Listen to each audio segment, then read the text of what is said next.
Hello, my friend. So, today I would like to share something with you. Something that I know may sound familiar. Most people tell us or even sing saying that there's nothing that God cannot do, that God can do everything. There's nothing that He cannot do. But my research proves otherwise, that there are some things that God cannot do even in His absoluteness. And the God that I'm speaking about is the God of Isaac, Jacob, and Abraham. And I believe that that is your God as well. So, to begin with, God cannot watch you destroy innocent lives and continue to bless you and continue to make everything okay in your life. No, that He cannot do.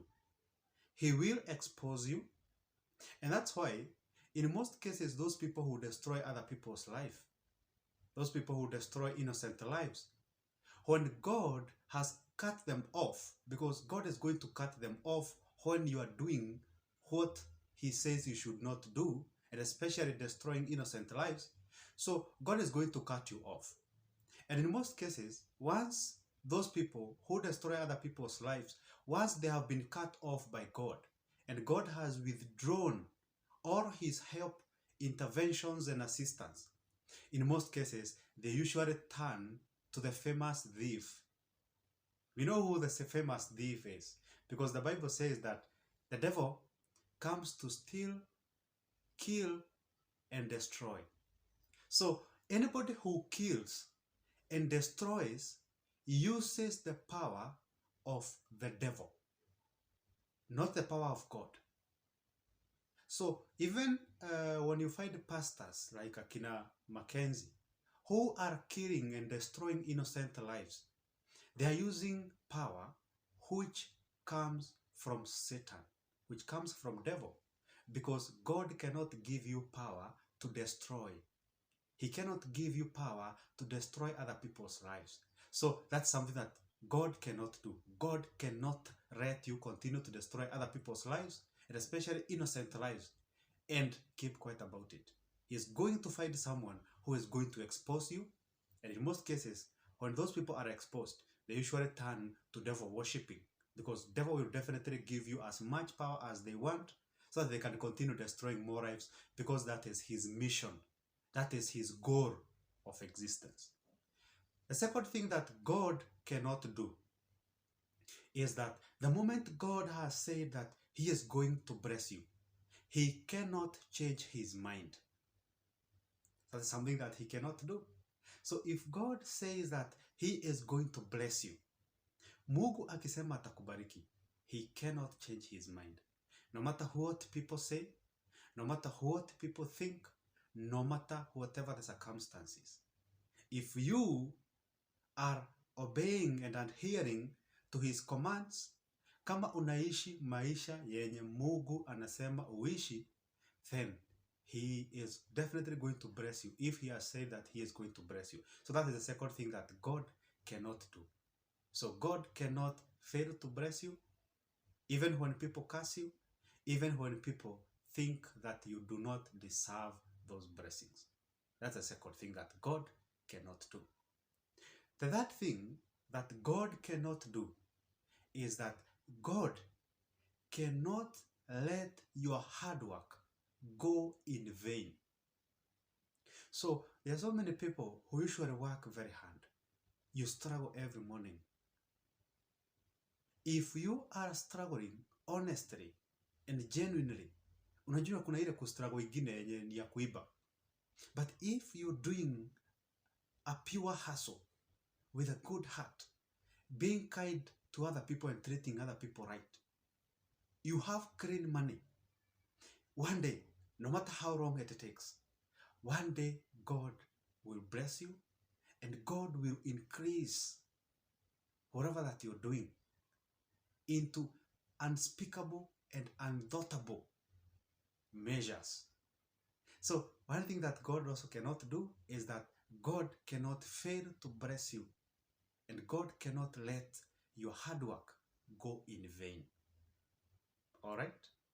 The last thing that I'm going to share with you that God cannot do is that God cannot let people destroy what you have built in struggles. It's just like the previous one. So people may come into your life, watu wanaweza enda kwa wachawi, wakuja wakuharibia biashara yako, wakuja wakuharibia kazi yako. But something that God cannot do is that God cannot let them win. By the end of the day, they are going to fail, they are going to be ashamed. And that's why you realize that sometimes, ukipata for example, kuna mtu fulani mwenye alikuwa anaenda kwa wachawi ndio awaharibie maisha yenu, mwenye alikuwa anawafanyia vitu baya, kusema vitu baya, you find that in most cases, by the end of it all, Mungu huwa anawabariki nyinyi wenye mlikuwa mnaendawa kwa wachawi na kufanywa vitu baya baya, ndio maisha yenu isiende vizuri. And then on the other hand, hizo vitu zenye huyo mtu alikuwa anasema hamutakuwa, hizo vitu zenye huyo mtu alikuwa anaenda kwa wachawi so that you may not succeed in, now God makes sure that watoto wake, those are the things that are going to happen to them. So he has a very good habit of bouncing things back to the person who was sending them to his beloved. Back to the sender.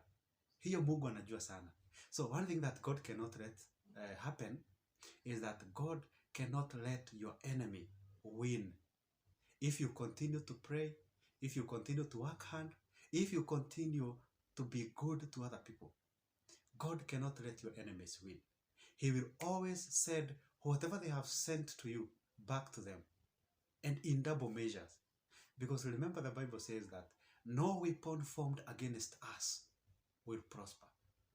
And when the weapons are sent to us, God is going to bounce them back to our enemies in 7 different ways. So they will just be scattered. And when someone anataka kukufanyia kitu baya, Mungu huwa anaigeuza, anamrushia ikiwa na force kubwa kuliko yenye aliituma nayo. So my friend, those are some of the things that God cannot do. If you love God, if you pray, if you do the right things, you are good to people, you help other people, you are good to your neighbors, so God will always fulfill his promises. God will always bless you, no matter what people say, no matter what people do, no matter what people think. There is nothing that any man can do to change God's mind about blessing you. If he has said he is going to bless you, nobody can change that. He will. Sometimes it takes long, sometimes it takes quite a short period of time. But no matter how long it takes, just keep holding on, just keep trusting God. He is testing you, just like he did to Job. If Job had agreed to curse God, like his wife suggested, things would not have ended the way they ended. There wouldn't have been a happy ending for Job, because angekuwa amekasi Mungu. But he knew that God was going to be there for him. So he held on tight unto him. Akamaliziwa kila kitu. Watu wakamtoroka. Mali yake yote ikaharibiwa. But he knew that God cannot fail to fulfill his promises upon his life. I pray that he does the same to you. And no matter how dark it gets, he will always be there to provide the right that you need in your life to make it. No matter how messy things get, God will always be there in your life to make things as clean and as white as snow. So it doesn't matter how messy your life is, my friend. It doesn't matter how many mistakes you've done. It doesn't matter how many errors you've been through in your life. If God says it's you, it's you. All you need is to set your path straight. Adhere to his commands. And the most of all commands is love. So love your neighbor, love your friends, be there for them, help them where you can. and God is always going to come through for you. All right? Thank you so much. Thank you so much. Subscribe to my channel. Share this video with your friends and your loved ones, as well as click that like button. I will appreciate that.